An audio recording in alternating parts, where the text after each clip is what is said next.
Hello students, in standard 8 science, today we are going to learn a types of combustions. Okay, आपको क्या करना है, matchstick या तो फिर गैस लाइटर को गैस स्टोव के नज़दीक पे आप ले जाओ तो आप ऑब्जर्व करोगे तो gas Burns rapidly and produce the heat and light. तुरंत ही वो जल जाता है और हीट एंड लाइट प्रोड्यूस करता है. तो ऐसे कंबस्टन को हम बोलते हैं रैपिड कंबस्टन्स, यानी कि आप उसके नज़दीक में कोई भी जलाने वाली चीज़ को ले जाओ वो तुरंत ही हीट एंड लाइट प्रोड्यूस करता है, उसको बोलते हैं रैपिड कंबस्टन. ओके, नेक्स्ट देखते हैं. कुछ सब्सटेंस ऐसे हैं जो तुरंत ही which burn in air at the room temperature, तुरंत ही ऐसे रूम टेम्परेचर अगर उसको मिला रूम टेम्परेचर तो तुरंत ही वो बर्न यानी कि जलने लगते हैं. जैसे कि फॉस्फोरस. फॉस्फोरस जो ऐसा है कि अगर वो एयर के अंदर उसको एयर जैसे ही मतलब रूम टेम्परेचर होता है उस पर वो जलने लगता है.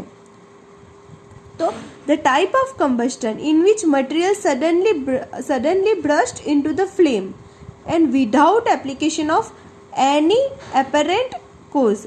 अब कोई भी बिना जलाए कोई भी मतलब कि चीज़ को लेकर नहीं जाते हो, फिर भी वो तुरंत ही फ्लेम को कैच कर लेता है, उसको बोलते हैं स्पॉन्टेनियस कंबस्टन्स. ओके, स्पॉन्टेनियस कंबस्टन के लिए आपको कोई भी ऐसी जलाने वाली चीज़ को, मैचस्टिक को या तो कोई भी चीज़ को जलाकर आप उसको नज़दीक नहीं लेके जाना पड़ेगा. वो रूम टेम्परेचर पे या तो एयर के कांटेक्ट में तुरंत ही फायर को कैच कर लेते हैं मतलब कि तुरंत जलने लगते हैं. और उसका एग्जांपल्स है फॉस्फोरस. और ये स्पॉन्टेनियस कंबशन की वजह से कई बार कॉल माइन जो होते हैं, कोल से की जो खान होती है ना, उसके अंदर ये मतलब कि कई बार क्या होता है, सन का हीट की वजह से या कुछ भी ऐसी चीज़ आ गई है तो उसकी वजह से या तो फिर लाइटनिंग यानी बिजली जब होती है तो उसकी वजह से कॉल जो है वो अपने आप मतलब फायर ले लेता है. ओके, और जल जाता है और पूरी कॉल माइन में आग लग जाती है. जब फायर फॉरेस्ट के अंदर जब फायर होता है ना, तब भी अगर कोई मतलब पिकनिक में गया है, मतलब कि कैंप फायर करते हैं ना वो लोग, मतलब कि रात को इस तरह से कैंप फायर करते हैं, तो तब वो ऐसे उसको बुझा के नहीं आते हैं वो आग को. तो उससे क्या होता है, कई बार पूरे फॉरेस्ट में आग लग जाती है. तो ये सारी चीज़ें भी ध्यान रखनी है. नेक्स्ट हम लोग देखते हैं, we generally have the fire workers on the festival day और when cracker is ignited a sudden reaction take place with the evolution of heat, light and sound. जब हम क्रैकर को मतलब कि जलाते हैं तब 3 चीज़ें प्रोड्यूस होती है, हीट, लाइट एंड साउंड. ये तीनों प्रोड्यूस होती है. as well as large amount of gas form in this reaction is liberated. तो ऐसे रिएक्शन को बोलते हैं एक्सप्लोजन. एंड ये जो एक्सप्लोजन होता है वो कई बार प्रेशर देने की वजह से भी ये होता है. क्रैकर्स पे अगर प्रेशर दिया जाए तो भी ये एक्सप्लोजन होता है. 3 टाइप्स हमने देखे. First is rapid, second is spontaneous and third one is explosion. Next देखते हैं 6.4 फ्लेम.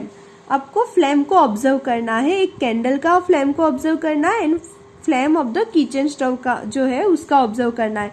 दोनों का फ्लेम अलग अलग है. As well as kerosene lamp जो होता है उसका आप ऑब्जर्व करो, कैंडल का ऑब्जर्व करो एंड बंसन बर्नर जो हम लेबोरेटरी में यूज़ करते हैं उसका ऑब्जर्व करो. सबका फ्लेम अलग अलग होता है. तो अभी हम लोग को टेबल 6.2 में ये देखना है कि ये जो मटेरियल्स दिए गए हैं उसमें फ्लेम प्रोड्यूस होता है कि नहीं होता है. तो देखो, जो कैंडल है, मैग्नीशियम का एक्टिविटी हम लोग ने देखा था ना, जो मैग्नीशियम को जलाते हैं तो एक डेजिलिंग वाइट कलर का फ्लेम प्रोड्यूस होता है. कैम्फर है, ओके, जिसको हम लोग कपूर भी बोलते हैं.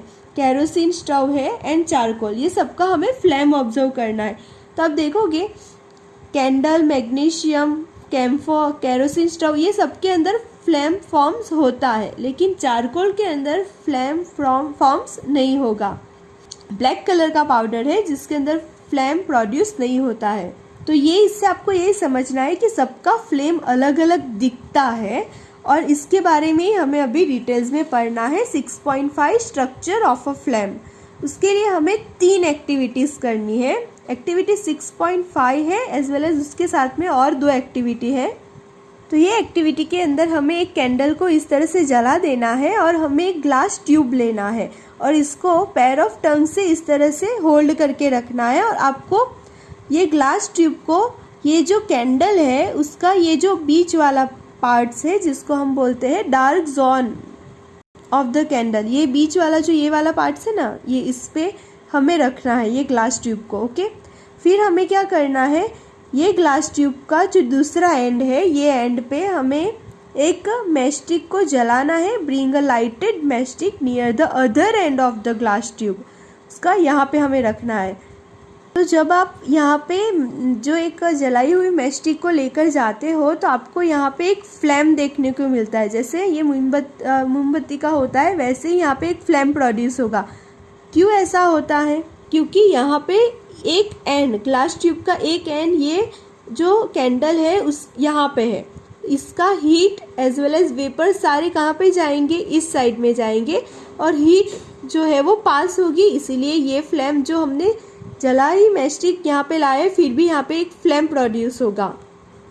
ओके, नेक्स्ट हम लोग देखते हैं, हमको ये बोला गया है कि ऐसे सब्सटेंस जो वेपराइज होते हैं, बर्निंग मतलब कि जैसे कि केरोसिन ऑयल, मोल्टन वैक्स ले लो, ये जब जलेंगे तब तक ख़त्म होते जाएंगे। ओके, जब भी हम बर्न कराते हैं केरोसिन ऑयल को, केरोसिन ऑयल से कुछ भी जलाया है और हम जैसे कि हमने मतलब कि कुछ भी जलाया है तो वो धीरे धीरे ख़त्म हो जाएगा, यूज़ हो जाएगा और फिर से हमें डालना पड़ेगा। तो जो वेपराइज होता है तो वही चीज़, वही सब्सटेंस हमें फ्लेम देते हैं। जबकि चारकोल को जब हम जलाते हैं तो वो वेपराइज नहीं होता है, फिर भी वो मतलब पाउडर फॉर्म में ही रहता है, इसीलिए उसके अंदर फ्लेम प्रोड्यूस नहीं होता है। नेक्स्ट एक्टिविटी देखते हैं, एक्टिविटी 6.11, जिसमें हमें कैंडल को जलाना है और जब वो स्टेडी हो जाए एग्जैक्टली तब हमें क्या करना है, एक क्लीन ग्लास प्लेट लेना है और उस पर जो ल्यूमिनियस जोन ऑफ फ्लेम है, ये जो बीच वाला पार्ट्स होता है उसकी बात किया गया है, वहाँ पे ये ग्लास प्लेट्स को होल्ड करना है। वहाँ पे हमें इस तरह से पैर ऑफ टंग से पकड़ना है और वहाँ पे उसको रहने देना है एंड अबाउट 10 सेकेंड जितना आपको वहाँ पे रहने देना है, फिर रिमूव कर देना है और ये ऑब्जर्व करना है। तो आप देखोगे यहाँ पे ब्लैक कलर का इस तरह से सर्कल दिखता है, तो ये क्यों इस तरह से होता है?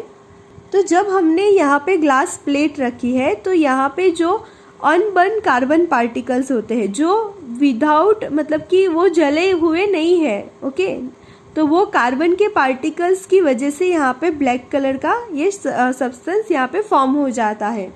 नेक्स्ट एक्टिविटी में हमें क्या करना है, एक कॉपर वायर लेना है and hold the thin long copper wire just inside a non luminous zone of the flame, यानी कि ये ऊपर वाला जो पार्ट्स होता है उस पर हमें इस तरह से 30 सेकेंड तक उसको पकड़ के रखना है।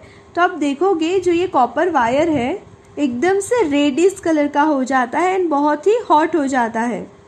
तो हमने जो 3 एक्टिविटी किया, हमने तीनों एक्टिविटी में फ्लेम के अलग अलग पार्ट्स का यूज़ किया। यहाँ पे हमने ये वाला पार्ट्स किया, यहाँ पे बीच वाला, और ये वाले पार्ट्स में हमने ये आउटर लेयर जो है वो बाहर ऊपर वाला लेयर का यूज़ किया है। तो जब हमने कॉपर वायर को यहाँ पे ये इस साइड पे रखा था तो वो सबसे जल्दी हॉट एंड मतलब कि रेडिश हो जाता है, क्योंकि ये सबसे ये जो पार्ट्स है वो सबसे हॉटेस्ट पार्ट है, यानी कि ये उस पर जो हीट रहती है वो सबसे ज़्यादा रहती है। तो अभी हम लोग different zone of candle flame ही पढ़ने वाले हैं। देखो, तो पहला पढ़ते हैं ये कि इसको बोलते हैं innermost zone of the unburnt wax vapour.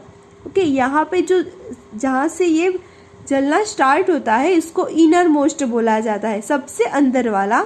इसको middle zone of partial combustion बोला जाता है। यहाँ पे जो फ्लेम है वो येलो कलर का होगा एंड आउटर फ्लेम है वो ब्लू कलर का होता है। ओके, ये सबसे लीस्ट हॉट रहता है क्योंकि ये पार्ट्स अभी धीरे धीरे जल रहा है।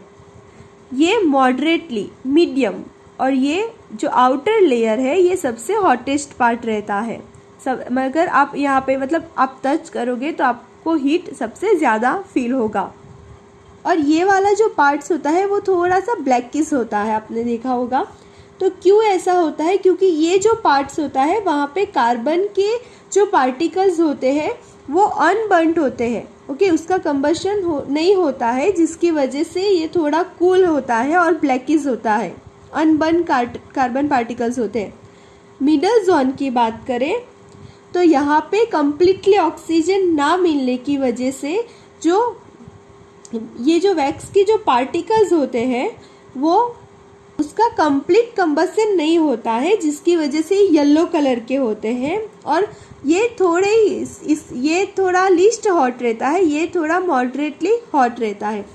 एंड आउटर, ये जो बाहर का मतलब उसका जो कवर है, आउटर जोन है, उसकी बात करें तो ये पूरा ब्लू कलर का होता है। इसका जो इस तरह से होता है वो, और ये जो बाहर का है वहाँ पे ऑक्सीजन का सप्लाई सबसे ज़्यादा होता है, कंप्लीट कंबस्टन होता है, जिसकी वजह से उसका कलर ब्लू होता है। एंड ये पार्ट सबसे ज़्यादा हॉटेस्ट होता है। तो ये है different zone of candle flame. Okay friends, thank you.